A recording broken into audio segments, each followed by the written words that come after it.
जय गुरु जी, संगत जी, जय गुरु जी सबका। शुक्राना to Guru ji for giving me the opportunity और मुझे ये चांस देने का कि मैं अपने सत्संग और अपनी ब्लेसिंग सबके साथ शेयर कर पाऊँ। गुरु जी ने बहुत बहुत बहुत ब्लेसिंग्स दी हैं और मैं शायद से सिर्फ एक सरफेस टच कर पाऊंगी आज के सत्संग में। मैं गुरु जी की एक रूल फॉलो करने की कोशिश करती हूँ कि शॉर्ट में सत्संग करें, तो मैं बहुत सारे सत्संग लेकिन शॉर्ट में करूंगी। और मुझे अगर मैं कुछ गलत बोलूं या अगर कुछ मुझसे भूल हो जाए तो माफी चाहती हूँ संगत जी एंड गुरु जी। तो मैं शुरू करूंगी। जब हम पहली बार गुरु जी से मिले थे तो 2006 में मेरे पापा चौधरी अंकल और मम्मा पहली बार गुरु जी के पास बैसाखी के टाइम पे गए थे।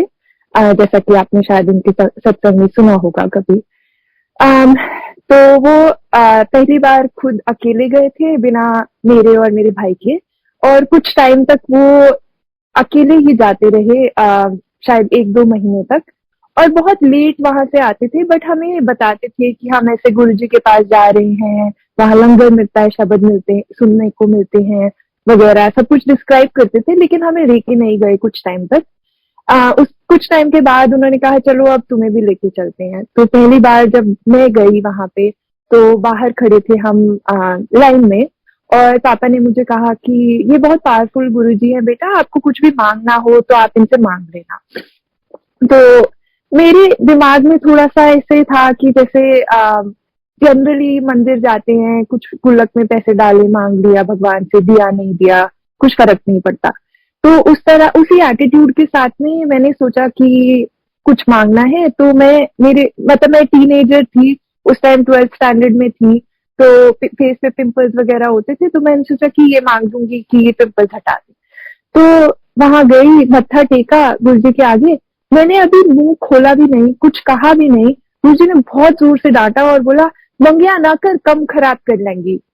तो सच बताओ तो मुझे समझ नहीं आया कि उन्होंने बोला क्या। तो उनकी साइड में चरण सेवा में कोई एक अंकल बैठे थे, उन्होंने कहा कि बेटा इसे मांगते नहीं है, आप जाके बैठ जाओ। मेरे कंफ्यूज से चेहरे को देख के उन्होंने समझा दिया, तो मैं जाके बैठ गई। फिर थोड़ी देर बाद मुझे रियलाइज हुआ कि उन्होंने क्या कहा था, तो मुझे लगा कि डांट क्यों रहे हैं, मतलब नहीं देना था तो नहीं देंगे, इतनी भी कोई बड़ी बात नहीं थी, पता नहीं क्यों डांट रहे हैं। बट अब जैसे जब मैं पीछे देखती हूँ और सोचती हूँ उस बारे में, तो मुझे रियलाइज होता है कि गुरुजी के मुंह से निकला एक एक शब्द कितना इम्पोर्टेंट होता है, और वो अगर कुछ देंगे तो वो सच में देंगे, और फिर यू नो कितना ट्रू रहेगा वो हर एक एक शब्द। तो मेरा मांगना और उनका देना लाइक पैरेलली चलते, तो इसलिए उन्होंने मुझे डांटा कि मांगो नहीं। तो पहली बारी गए तो उस टाइम पे मुझे शब्द बहुत अच्छे लगे, लंगर बहुत अच्छा लगा। ये बहुत अच्छा लगा कि इंडिया में किसी मंदिर में इतना डिसिप्लिन फॉलो हो रहा था, और गुरुजी पूरे एकदम अलग टाइप का सब कुछ एनवायरनमेंट था। गुरुजी होते हुए कोई प्रवचन नहीं सुना रहे थे, ये नहीं कह रहे थे कि ऐसा करो वैसा नहीं करो वगैरह। तो ये सब चीजें मुझे बहुत अच्छी लगी, बट मुझे बुरा लगा कि उन्होंने मुझे इस तरह से डांट दिया था। बट एनीवेज, क्योंकि सब बाकी के सारे फैक्टर्स बहुत अच्छे लगे, तो मुझे मंदिर जाना फिर भी अच्छा लगता रहा। कुछ टाइम के बाद में मुझे ये कन्विंस हो गया कि हो सकता है कि जो मैं मांगने वाली थी वो गलत था, तो मैं इस बार कुछ अलग मांगने की कोशिश करूंगी। तो अगली बारी फिर से मांगने की कोशिश करी, फिर मुझे डांट पड़ गई, और मैंने अगेन कुछ मांगा नहीं, अपने मुंह से कुछ निकाला नहीं। पहले ही गुरुजी को पता था कि मैं क्या बोलने वाली हूँ, और उन्होंने पहले ही डांट दिया। तो ये मेरी लाइफ का एक तरह से थीम बन गया कि मंगिया ना कर, कम खराब कर लेंगी, जो कि मुझे अब जाके समझ आता है कि गुरुजी क्या कहना चाह रहे थे और उन्होंने क्यों मुझे 2 बार इस तरह से डांटा। बट एनीवेज, मैं जाती रही गुरुजी के पास, एंड धीरे धीरे मुझे उनके ऊपर भरोसा, मतलब विश्वास होना शुरू हुआ। बट एक बार हम बैठे थे और किसी संगत ने सत्संग सुनाया, और उन्होंने कहा कि गुरुजी जो है वो शिव जी का रूप है। तो मैं बचपन से शिव जी की बहुत पूजा करती थी और बहुत शिव जी को मानती थी। शिव जी मेरे फेवरेट भगवान थे। मेरा उनके साथ बहुत डीप कनेक्शन था। तो मुझे ना थोड़ा-सा ऐसा लगा कि ये किसी इंसान को, ये अंकल या आंटी जो भी थे, वो ऐसे शिव जी से क्यों कंपेयर कर रहे हैं? तो बट मैंने सोचा कि चलो मैं टेस्ट करके देखती हूँ कि गुरुजी सच में शिव जी हैं या नहीं है। अगेन मेरा थोड़ा बचपना सा था, तो अ, तो मैंने पहले जब हम मंदिर में बैठे थे तो गुरुजी दूसरी तरफ कहीं देख के किसी से बहुत सीरियस कॉन्वर्सेशन में बहुत सीरियस फेस बना के कुछ बात कर रहे थे और मैं ऑपोजिट डायरेक्शन में बैठी हुई थी। तो मैंने कहा, मन में सोचा कि आप शिव जी हैं तो आप हमारी सारी बातें सुन सकते हैं, तो आप मेरी तरफ देख के स्माइल कीजिए। आप मानेंगे नहीं, मिली सेकेंड्स के अंदर अंदर गुरुजी ने एकदम से मेरी डायरेक्शन में देखा और बहुत प्यारी सी स्माइल दी। तो मैं एकदम डर गई कि ये क्या हुआ, और मैं नीचे छुप गई दूसरे लोगों के आसपास। बट फिर थोड़ी देर बाद मैंने अपने आप को कन्विंस कर लिया कि नहीं नहीं, ये तो कोइंसिडेंस था। ऐसा मैंने 2 बार करा, 2 बार गुरुजी ने मेरी बात मान ली। um, उसके बाद मैंने फिर से सोचा कि अच्छा ये लास्ट टेस्ट है कि हर बार जब मैं और मेरा भाई गुरुजी के मंदिर जाते थे तो गुरुजी ना लंगर की फर्स्ट राउंड लंगर के बाद हमें घर भेज देते थे। पर जब भी मम्मी पापा जाते थे तो बहुत लेट तक रुकते थे। तो उस दिन मैंने सोचा कि अगर आज गुरुजी हमें 12 बजे तक रोकेंगे तो मतलब कि वो सच में शिव जी का रूप है, सच में मेरी हर बात सुन सकते हैं। और लाइक आज से मैं ये बात पक्का पूरी तरह से मान लूंगी, कोई और टेस्ट नहीं लूंगी कि वो शिव जी है। और उस दिन गुरुजी ने सच में हमें 12 बजे तक रोका, और सिर्फ रोका ही नहीं, मुझे ये पूरी तरह से इंडिकेट करा कि मैं जानता हूँ कि तुम्हें 12 बजे तक रुकना था। इस तरह से कि जब मैं मत्था टेकने के लिए गई, जब उन्होंने पहले एक बार रोका, फिर एक टाइम पे आके उन्होंने बोला चलो, तो हमारी फैमिली को बुलाया, तो मम्मी पापा दोनों गए, कुछ नहीं कहा गुरुजी ने। जैसे ही मैंने मत्था टेका तो अपनी साइड में किसी संगत से बात करते हुए बोलते, और फिर बज गए 12, हो गया तेरा हैप्पी बर्थडे। तो वो उस संगत को बर्थडे विश कर रहे थे, बट दूसरी तरह से मुझे बता रहे थे कि मैं 12 बजे तुम्हें वापस भेज रहा हूँ।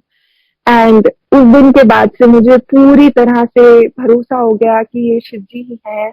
और मुझे थोड़ा सा डर सा लगने लग गया कि अब मुझे जब भी मैं मंदिर में बैठी हूँ तो अपने थॉट्स एकदम क्लियर रखने हैं, ऐसे कुछ गड़बड़ नहीं सोच सकती मैं, ताकि क्योंकि गुरुजी हर एक एक बात मेरी सुन रहे हैं। बट ऑल्सो मुझे गुरुजी की ये बात बहुत अच्छी लगी कि मेरी इतनी बचपने वाली बातों में भी उन्होंने पार्टिसिपेट किया, और सिर्फ उस टाइम ही नहीं, मेरी पूरी लाइफ वो ऐसी छोटी छोटी सी जो मैं बातें सोचती रहती हूँ उसमें पार्टिसिपेट करते रहते हैं। तो उसके बाद मैं 12th स्टैंडर्ड में थी, जैसा कि मैंने कहा। तो गुरुजी ने मुझे 12th में, जैसे बच्चों को होता ही है थोड़ा सा नर्वसनेस कि मेरे अच्छे मार्क्स आए और ये सब, तो गुरुजी ने मुझे मेरे बोर्ड के एग्जाम स्टार्ट होने से पहले सैटरडे, यूजुअली हमारी फैमिली संडे को जाती थी, बट हमने स्पेशल परमिशन ली और मैं सैटरडे को गई। उस दिन गायत्री आंटी जिन्होंने हमें पहली बार गुरुजी से मिलवाया था, उनके साथ स्पेशली, ताकि संडे को मैं आराम से रेस्ट कर सकूं, और मंडे से मेरे एग्जाम स्टार्ट होने वाले थे।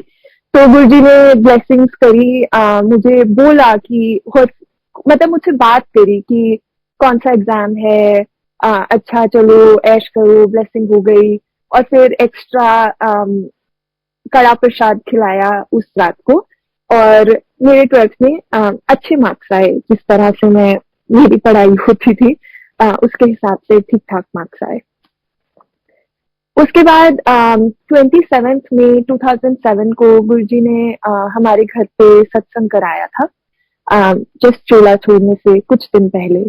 जैसा कि पापा ने उसके बारे में काफी सत्संग किए हुए हैं, बट मेरा सत्संग उस दिन के बारे में ये है कि उस दिन मेरा एक इंजीनियरिंग का एग्जाम था, और मैं एग्जाम देके आई, मेरा बहुत खराब एग्जाम हुआ था, तो मैं थोड़ा सा गुरुजी से एक तरह से नाराज सी थी। बट ऐसे कुछ नहीं था, थोड़ा सा मेरा मूड खराब था। तो उस रात को पापा ने मुझसे पूछा था कि मंदिर चलना है, तो मैंने मना कर दिया जाने से। ऑल्दो मुझे उस बात का कभी कभी रिग्रेट होता है कि मैं एक लास्ट टाइम गुरुजी से मिल नहीं पाई, but on the other hand Guruji ने पापा को बहुत लेट तक रोका था उस रात को, और बहुत सारी ब्लेसिंग दी थी, तो शायद अगर मैं उनके साथ होती, और ऑब्वियसली हर चीज जो है वो गुरुजी की मर्जी से होती है, तो उन्होंने अपनी मर्जी से ही मुझे नहीं बुलाया था उस दिन। बट उस दिन पापा को उन्होंने जोड़े का प्रसाद दिया था। तो जब सुबह 4-5 बजे, जितने भी बजे पापा घर वापस आए थे, उसके बाद से ना मैं, हमारा डुप्लेक्स घर था, तो ऊपर के फ्लोर पे मैं सो रही थी, और मुझे बहुत बहुत जोर से फ्रेग्रेंस आ रही थी, इतनी ज्यादा फ्रेग्रेंस कि मुझे नींद नहीं आ पा रही थी। तो अल्टीमेटली एक टाइम पे पापा आए ऊपर, और उन्होंने पूछा कि अच्छा जाग रहे हो, तो मैंने कहा हाँ मैं जाग रही हूँ।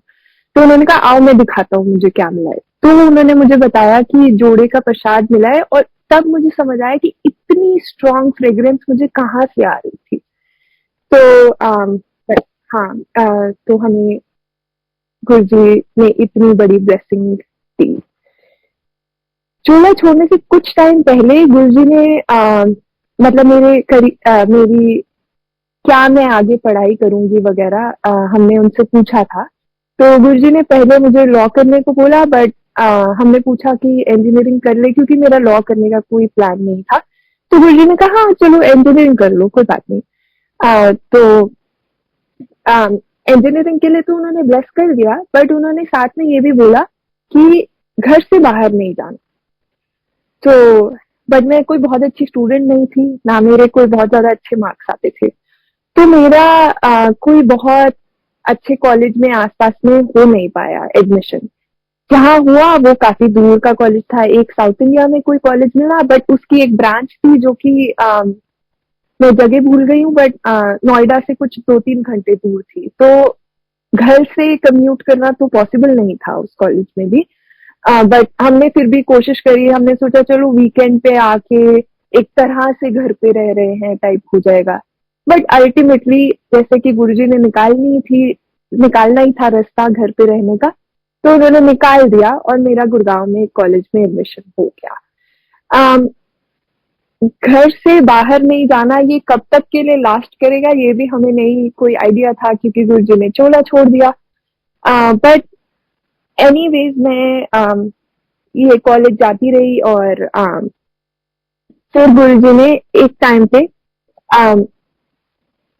मेरे थर्ड ईयर में कॉलेज के एक जो हमारी स्ट्रीम की बेस्ट कंपनी थी वो आती थी थर्ड ईयर में, वो कुछ स्टूडेंट्स को, पहले जो टॉप 40 स्टूडेंट्स होते थे उनको एक स्पेशल प्रोग्राम में डालती थी, और पूरी हिस्ट्री में सिर्फ वही जो 40 स्टूडेंट्स होते थे उनमें से ही कोई एक कुछ बच्चे उस कंपनी में काम करने के लिए अल्टीमेटली सिलेक्ट होते थे। मैं मेरा रैंक 41st था, और मैं सिर्फ कुछ बहुत कम मार्क्स से उस प्रोग्राम में क्वालिफाई होने में रह गई। तो जिस दिन ये सारी बात मुझे पता लगी उस दिन गायत्री आंटी मुझे पिक करने आई थी कॉलेज से। तो उन्होंने मुझसे ऐसे ही पूछा और फिर कैसा चल रहा है कॉलेज वगैरह। तो मैं एकदम से रो पड़ी कि ऐसे से था और मेरा सिलेक्शन नहीं हुआ, मैं बहुत कम मार्क्स से रह गई, मैं बहुत दुखी थी। तो गायत्री आंटी जो कि गुरुजी के पास बहुत पहले से जानती जा रही थी और मुझसे काफी ज्यादा मेच्योर थी और समझती थी गुरुजी की पावर्स को, शक्ति को, सब चीज को। तो उन्होंने कहा देखो अगर गुरुजी चाहते होंगे ना तो आपका इसी कंपनी में जॉब आपको मिल जाएगी। तो मैंने सोचा कि शायद ना गायत्री आंटी को समझ नहीं आया है कि ऐसे नहीं हो सकता है, जिन बच्चों को सिलेक्ट किया है उन्हीं में से किसी को जॉब मिलेगी, मुझे शायद से अभी कंपनी में जॉब ही नहीं मिलेगी। दैट इज जो डायरेक्शन में, जिस डायरेक्शन में ये पूरी बात जा रही है। पर एनीवेज वो जो 40 बच्चे थे उनको स्पेशली सैटरडे संडे को आना होता था कॉलेज और पढ़ाई, एक्स्ट्रा पढ़ाई करनी होती थी। बट उस टाइम पे मुझे गुरुजी की सेवा मिल गई, संडेज को मैं सेवा में जाने लग गई। तो मैं सेवा में जाती थी और वो बच्चे कॉलेज जाके पढ़ाई करते थे। जब वो कंपनी एक्चुअली में हायरिंग के लिए आई तो उन्होंने वो 40 में से 25 बच्चे या कुछ ऐसे सिलेक्ट करे एंड उनके अलावा 2 और बच्चे सिलेक्ट करे जो उस प्रोग्राम में नहीं थे, उनमें से एक मैं थी। तो गुरुजी ने, मतलब गायत्री आंटी की बात सच निकली कि गुरुजी ने चाहा तो मेरी उसी कंपनी में जॉब लग गई, चाहे मेरा वो एक्स्ट्रा प्रोग्राम में टाइम वेस्ट, जिसको मैं कहूंगी आज लुकिंग बैक, कि मेरा वो टाइम वेस्ट नहीं कराया, वो अननेसेसरी प्रोग्राम में पढ़ाइयां करा के उन्होंने ऐसे ही ब्लेस कर दिया कि साइड में से उन्होंने जॉब दिला दी।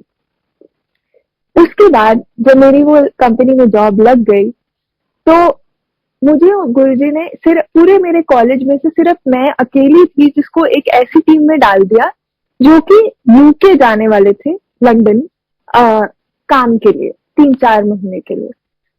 तो उस टाइम पे मुझे लगा कि गुरुजी ने अब वो घर से बाहर नहीं जाना वाला, जो उनका एक रिस्ट्रिक्शन थी वो लिफ्ट करवा दी है।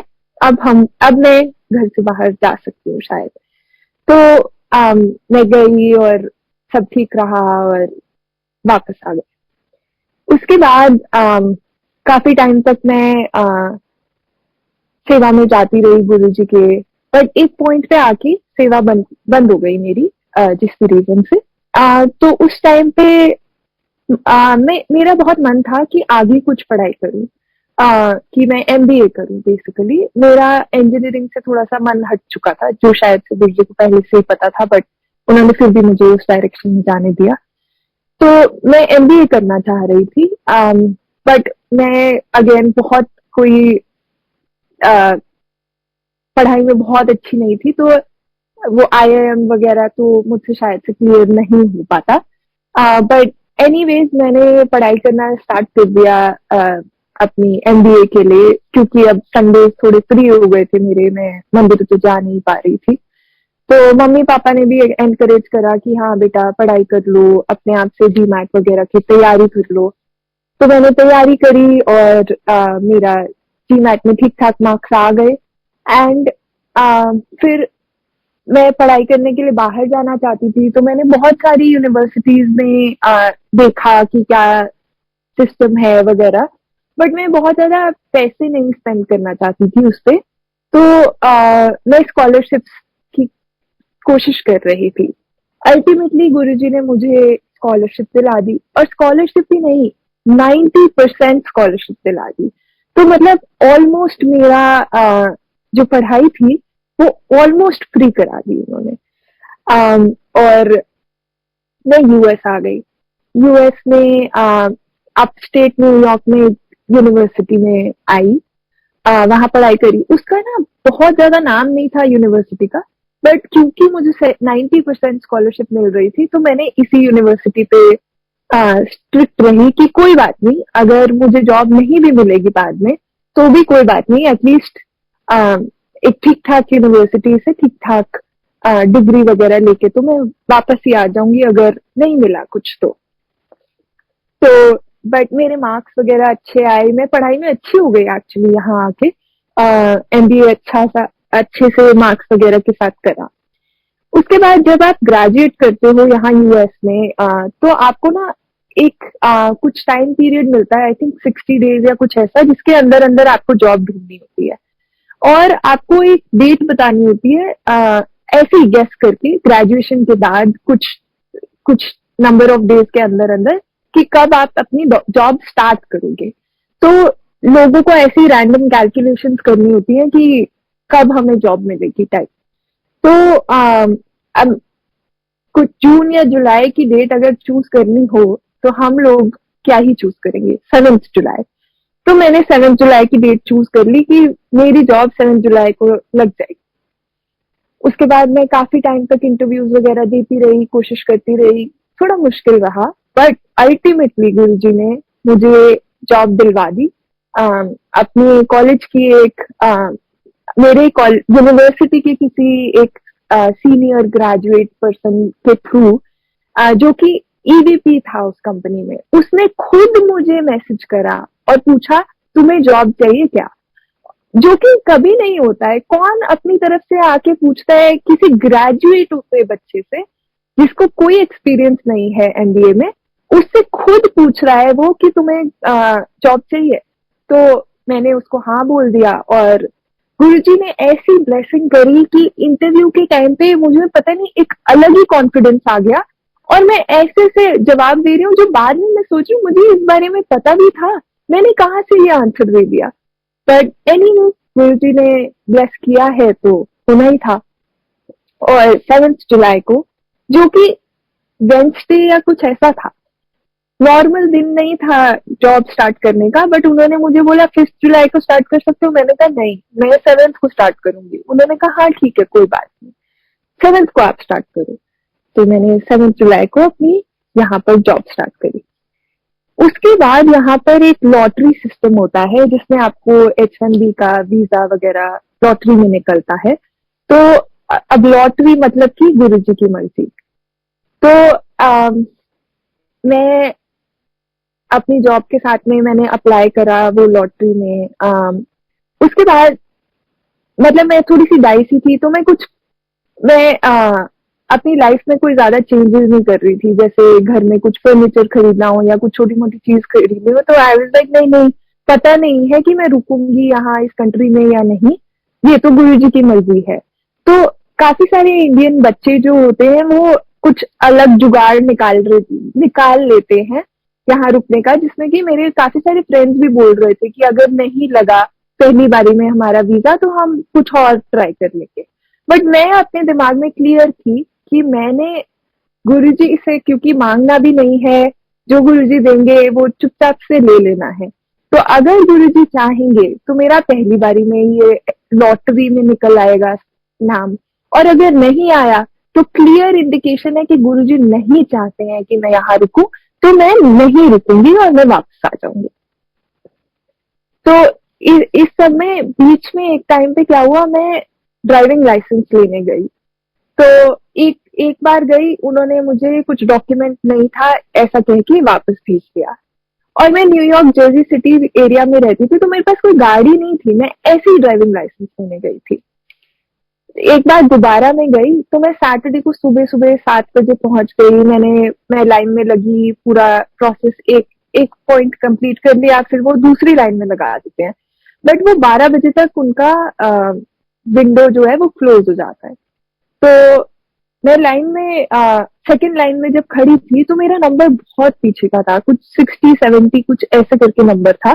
तो कोई चांस ही नहीं था, 11:30 बज चुके थे, 12 बजे वो बंद कर देते हैं, तो कोई चांस ही नहीं था कि मेरा नंबर आ जाता। मैं लाइन में खड़े होकर गुरुजी को पूछ रही थी कि गुरुजी अगर आज मेरा लाइसेंस नहीं मिला तो मैं दोबारा नहीं आ रही यहाँ पे। ये एक तरह से मेरे लिए इंडिकेशन हो जाएगा कि मैं वापस घर जा रही हूँ, मेरा H1B नहीं लगेगा। और मतलब मैं थोड़ी सी ऐसे ही मन में सोच रही थी, बट मैं ये भी साथ में सोच रही थी कि मैं ये आधा घंटा भी यहाँ खड़ी रहूं या मैं घर चली जाऊं अभी। बट मैंने कहा चलो कोई बात नहीं गुरुजी, मैं 12 बजे तक पूरा वेट करूंगी लाइन में खड़े होके, ताकि ऐसे नहीं कि मैंने पहले गिव अप कर दिया। बट अगर मेरा ड्राइविंग लाइसेंस नहीं बना आज, तो एक तरह से मेरे दिल में मुझे एटलीस्ट एक इंडिकेशन हो जाएगी कि मेरा शायद यहाँ पे टाइम खत्म होने वाला है यूएस में। इतने में कोई बंदा आया, वो मेरे आगे पीछे लोगों से पूछा आपका नंबर क्या है, आपका नंबर क्या है, आपका नंबर क्या है। और एकदम से मेरे पास आया, बोलता आपका नंबर ये है। मैंने कहा हाँ। उसने कहा आपको मेरे से स्विच करना है, मेरा नंबर पता नहीं उसने क्या बोला था, बट कुछ बहुत आगे का नंबर बताया उसने, ऐसे 15-16 कुछ ऐसे बताया। तो ऐसा कौन करता है, रैंडमली आके उसने मेरे साथ नंबर स्विच कर लिया और मैं आगे लाइन में लग गई और मेरा लाइसेंस बन गया उस दिन, क्योंकि मुझे कोई जरूरत नहीं थी लाइसेंस की। मैं ऐसे ही गुरुजी के साथ में बातें कर रही हूँ और गुरुजी इतने प्यारे कि वो मेरी उन बातों को सुन भी रहे हैं, उस पर रिस्पॉन्ड भी कर रहे हैं। किसी रैंडम बंदे को भेज भी दिया उन्होंने और मेरा लाइसेंस भी बनवा दिया। उसके बाद मुझे लगा कि शायद मैं यहाँ पे थोड़ा और टाइम रुकूंगी इस कंट्री में, और ऑब्वियसली मेरा H1B लग गया यहाँ और मैं चलती रही आगे। और मेरी job New York new Jersey area में लगी थी, जहाँ गुरुजी की संगत इतनी सारी है और इतनी हेल्पफुल, इतनी प्यारी है। उन्होंने मुझे हर टाइम साथ दिया, जो गुरुजी ने कहा था घर से बाहर नहीं निकलना, मुझे ऐसा लगता है कि यहाँ पर रहते हुए मैं घर से बाहर नहीं निकली, बस मेरे रिश्तेदारों के चेहरे बदल गए हैं। संगत इतनी प्यारी, इतनी प्यारी। यहाँ एडिसन में मंदिर है। जब मेरे पास गाड़ी नहीं थी, लाइसेंस का गाड़ी नहीं थी, तब हमें एक आंटी मिली एक दिन, पिंकी आंटी, संगत में। उन्होंने मुझे घर छोड़ा एक दिन। उसके बाद से उन्होंने अपनी एक ड्यूटी बना ली, मुझे हर संडे को पिक करते थे, हर संडे को ड्रॉप करते थे घर तक। और ये प्रोसेस पूरे 2-3 साल तक चलता रहा, अंटिल वो कहीं दूर शिफ्ट हो गए मंदिर से ऑपोजिट डायरेक्शन में। तब तक वो मुझे रोज लेके आते थे, रोज हर संडे लेके आते थे, वापस छोड़ते थे। और बहुत प्यारा एक रिश्ता सा बन गया था उनके और उनकी फैमिली के साथ। कभी कभी थर्सडे को भी मैं उनके साथ मंदिर जा पाती थी। तो गुरुजी ने हमेशा मुझे अपने साथ बहुत स्ट्रांगली कनेक्टेड रखा। उसके बाद जब वो आंटी कहीं मूव हो गए तो एक दूसरे आंटी मिल गई जिनके पास गाड़ी थी। तो वो रेनू आंटी जो मुझे लेके आती रही, लेके वापस जाती रही। जब तक मेरे पास गाड़ी नहीं थी, मुझे गुरुजी ने अपनी संगत के थ्रू मंदिर बुलाते रहे, वापस ले जाते रहे। उसके बाद अभी रिसेंट टाइम में और भी गुरुजी ने मुझे ये दिखाया कि कैसे संगत जो है वो मेरी एक फैमिली है। 2021 में मैं मतलब हम लोगों ने डिसाइड करा कि मैं शादी करना चाहती थी। तो जो लड़का है वो भी यहीं रहता है। और बट जब से मैं छोटी थी तब से मेरा एक बिलीफ था कि शादी छोटी सी होनी चाहिए, सिर्फ क्लोज फैमिली के साथ होनी चाहिए। बहुत बड़ा फंक्शन वगैरह जैसे बहुत दिखावा करते हैं लोग, वो सब नहीं चाहिए था मुझे। मुझे बहुत छोटी सी शादी चाहिए थी जिसमें बहुत बहुत क्लोज, सिर्फ फैमिली मेंबर्स और सिर्फ क्लोज लोग आए और बहुत सारे कोई अननोन लोग ना पहुंचे। एंड ताकि बस एक इच्छा थी इस तरह की। तो 2021 में हमने जब शादी का सोचा तो कोविड का टाइम चल रहा था, तो थोड़ा सा पहले ही माहौल थोड़ा ठीक ठाक नहीं था। तो एक पहले हमने डेट पे सोचा था शादी करने का, बट फ्लाइट्स वगैरह नहीं चल रही थी, कुछ नहीं था, तो उस चक्कर में हम नहीं कर पाए। फिर नवंबर में पता लगा कि यूएस की फ्लाइट्स खुल गई हैं इंडिया से। बट मेरा और मेरे हस्बैंड, जो अब हस्बैंड है, दोनों का उस टाइम पे वीजा स्टैंपिंग वगैरह का कुछ चक्कर चल रहा था, तो हम इंडिया नहीं जा पा रहे थे। तो सबने मिलकर डिसाइड करा कि यही न्यू जर्सी में शादी कर लेते। तो उस टाइम पे एक्चुअली न्यूज में सिर्फ इतना आया था कि नवंबर में फ्लाइट्स खुलेंगी। उन्होंने कोई डेट नहीं बताई थी किस डेट पे, बट हमें प्लानिंग करनी थी तो ऐसे ही हमने डेट चूज करी 14 नवंबर। ऑब्वियसली गुरुजी ने ब्लेस करा था, तो 9 नवंबर को फ्लाइट्स खुल गई और मेरे मम्मी पापा और मेरे हस्बैंड के मम्मी पापा सब लोग ट्रैवल करके आ पाए। इवन दो शुरू में पहले थोड़ा सा कंफ्यूजन चल रहा था कि ये वैक्सीन वो वैक्सीन अलाउ होगा नहीं होगा, सारी बातें इधर उधर वो हो रही थी, बट गुरुजी ने ब्लेस करा है तो होना ही था। तो सब लोग आ पाए शादी में। सिर्फ यही नहीं, शादी पूरी की पूरी गुरुजी और गुरुजी की संगत ने ही करवाई। गुरुजी की संगत में मंदिर में शादी हुई। बत्रा अंकल ने पूरी अरेंजमेंट्स में पूरा का पूरा ध्यान करा और सब कुछ संगत के मेंबर्स ने ही प्लानिंग करी। मैंने ना, मेरे पेरेंट्स ने ना, मेरे हस्बैंड के पेरेंट्स ने, हम सब लोगों को कुछ नहीं पता था कि कैसे शादी होने वाली है, क्या होने वाला है, सेटअप क्या रहेगा, कहाँ क्या कर रहे हैं, कुछ आइडिया नहीं था। सब कुछ 100% प्लानिंग गुरुजी की संगत ने करवाई। एक आंटी ने पूरा का पूरा मेहंदी का फंक्शन खुद ऑर्गेनाइज कराया, हमसे कोई हेल्प नहीं मांगी, ना मेरे मम्मी पापा से, ना मुझसे, ना मेरे हस्बैंड से, बिल्कुल कुछ हमने कोई पार्टिसिपेशन नहीं करी। आंटी ने पूरा सब कुछ असेंबल करा।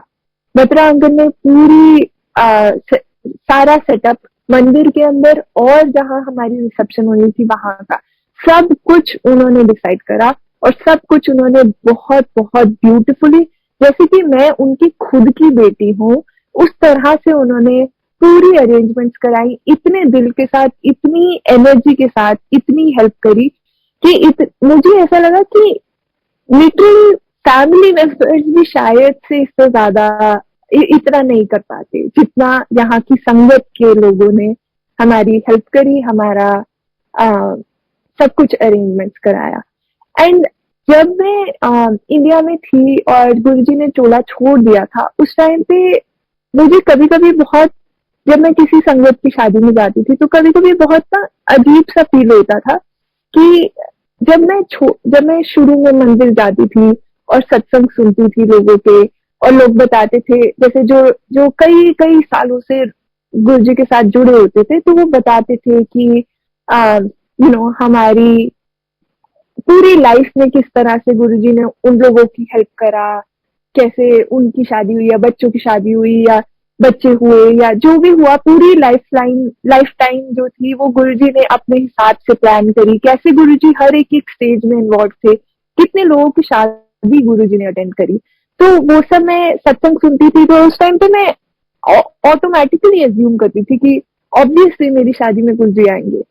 बट और जब उन्होंने चोला छोड़ा तो मैं बहुत कभी कभी उदास सा फील करती थी कि मतलब अब गुरुजी तो है नहीं, तो वो कैसे आएंगे। पर गुरुजी ने मेरी शादी में मुझे दिखाया कि कैसे वो आए। मेरी शादी गुरुजी के दरबार में हुई और गुरुजी का पूरा स्वरूप वहां था, गुरुजी पूरे प्रेजेंट थे और गुरुजी की संगत इतनी सारी प्रेजेंट थी।